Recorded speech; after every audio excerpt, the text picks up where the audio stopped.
The doctor said, "Sir, I'm sorry, but your daughter has genital warts growing through her throat." And the dad said, "Mike, how could she get that? I don't have a sexually transmitted disease. My wife doesn't have one." And the doctor said, "Well, which one of you two had been sexually active before you're married?" And the guy's eyes got big, and he said, "Well, my wife was a virgin, but I'd been around. But look, doc, safe sex, condom every time." And the doctor said, I'm sorry you haven't heard, but scientifically, safe sex is a joke." He said, "Sir, you've contracted human papillomavirus outside of marriage, carried it undetected into marriage. You've given this to your wife, and your child contracted this in her womb, and will need to periodically burn the warts off your daughter's throat with a laser because we don't have a cure for this.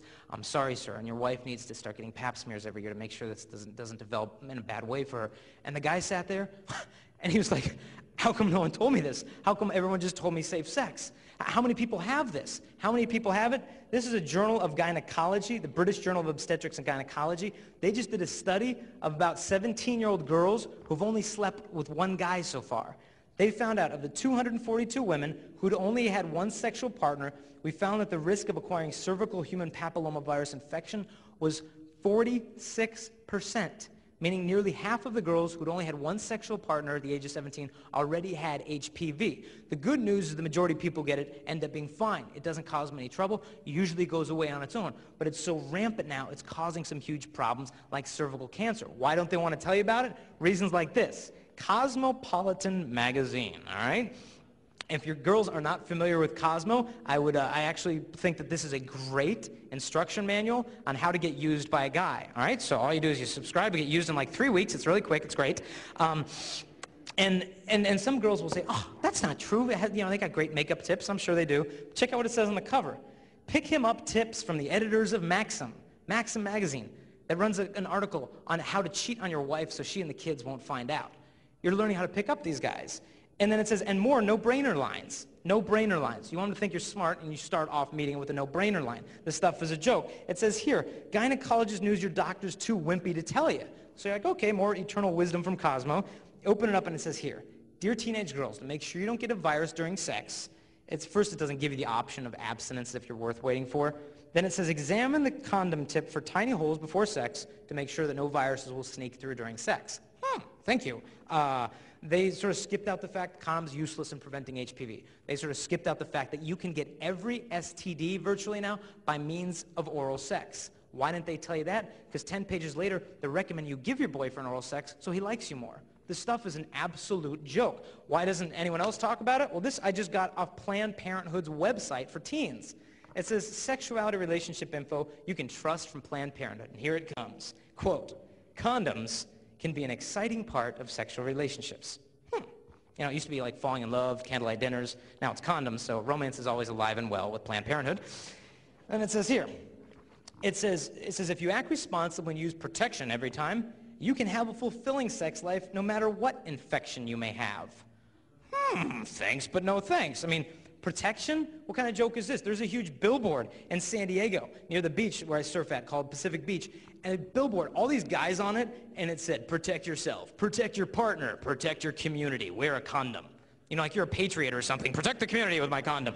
This stuff is a joke. I mean, think about it. Who do you protect yourself from? Your enemies. If you have to protect yourself when you're supposed to be making love and totally giving yourself to someone, it means the timing is off. Wait for marriage. If you want to protect yourself, forget it. Protect your wife, guys, by not sleeping around now so your wife won't end up with cervical cancer. You girls, protect your children who could get STDs if you're promiscuous. Protect them. Lay down your lives for them to guard these people. Why doesn't the government talk about it? Well, here's the big research that the government did. National Institutes of Health did this huge study on condom effectiveness. This is the most authoritative research that has ever been done in the history of the world on condoms, and what they found is this.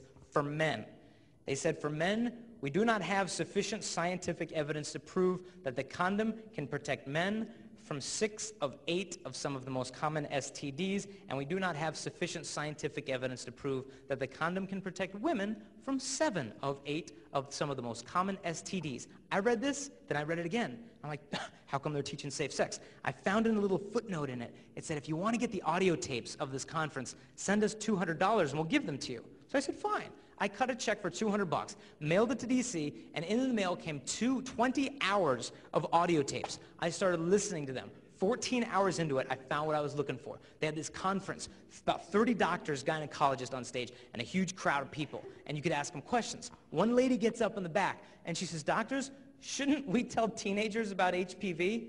And the doctor gets up, and he said, "Well, we may want to go there." But he said, "Look," he said, "we have secondary prevention methods." I didn't know what that means. It means burning it or freezing it off of a girl's cervix, which can keep her from having kids. But he says, "Oh, we've got secondary prevention methods."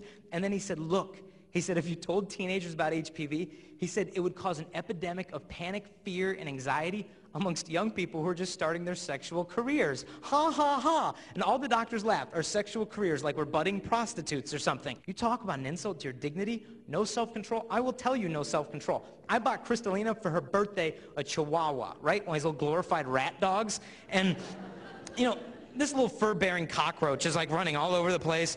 And we actually just blew up a picture of him so you can see what we're talking about. So here's the little freak of nature.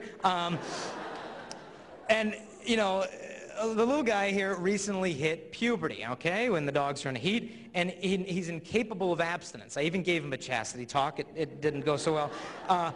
And he didn't get it, so what we had to do is we took him to the vets down at Pacific Beach, and we neutered him. There's no option for a Chihuahua in heat. So here's a picture of him after the surgery. He's got his little satellite dish on his head and everything, a little salad bowl there. He's pretty miserable. And this is how the government basically sees you. Look, teens, you're incapable of self-control. Neuter yourselves with contraception so you can have lifeless love. I happen to have a lot more confidence in you, so does Kristalina, and she'll share some jazz about it too. A couple things. When I was in high school, I would hear things like this about STDs and whatnot, and I would be freaked out because I knew the lifestyle I was living and there were chances that something may be wrong with me. But when I turned my life around, there were certain things I needed to face head on, and one of them was getting tested. So for those of you in the audience that have been sexually active, you've got to go get tested, and do this with a little urgency. Just because you feel fine, you look fine, you may not be so fine. And I've met several high school girls who have HPV. They didn't want to deal with it, they didn't want to go get tested, and the cervical cancer got so bad they had to remove part of their cervix. Don't put it off. Now, if you want to get tested, what you can do is go in the phone book, go in the yellow pages under abortion alternatives, and there should be some good crisis pregnancy centers and clinics. Some of them you can just go to, others you need to call up and say, "Look, I'm not pregnant, but where can I go get tested?" Usually it's free and it's safe, and within a couple of days you can know if something's going on with you. And don't go to a dump like Planned Parenthood, and a lot of these places, they offer you condoms, they offer you birth control, but I have the utmost confidence in every single one of you. You don't need their birth control because you have the self-control, and you're better than that. So to go get tested. Now, enough bad news about STDs and whatnot. What is some good news? How can you actually live this lifestyle out? A couple of things. The first and foremost, for those of you that are in a sexually active relationship, to take the sex out and really see what your relationship is based upon. Because if you take the sex out, it will give you the clarity of mind to step back and say, okay, is this love? Or is this lust? Are they using me? Do they really love me? What's going on? And really put your love in the light and see what it's made of. Because if you take the sex out and you end up fighting and arguing, you end up breaking up, you're probably better off without that person to begin with. But if you guys end up staying together, what peace of mind knowing that that person is in it for you and not what you're giving them. That they love you as a person and not what you're doing with them. That is peace of mind right there. So to have the guts and courage to take it out and see what it's made of. The second thing, right now Jason and I, we're training ourselves in faithfulness. Chastity trains you in that faithfulness. Because one day when we're married, I'm just going to be 9 months pregnant, ready to go, and Jason is going to be at work. And he might have some cute little hot secretary now. Do you think the same temptations won't be there just because he has a ring on his finger? Of course not. They're still going to be there. But the thing is, he's trained himself in faithfulness now, so within marriage, he can be all the more faithful to me. So to train yourselves in faithfulness. And I know a lot of you are dating right now, and realize most of you right now is dating someone else's future spouse. To guard that person, protect that person, as you would want your future spouse guarded and protected in the same exact way. Now, when you date someone, to raise your standards high.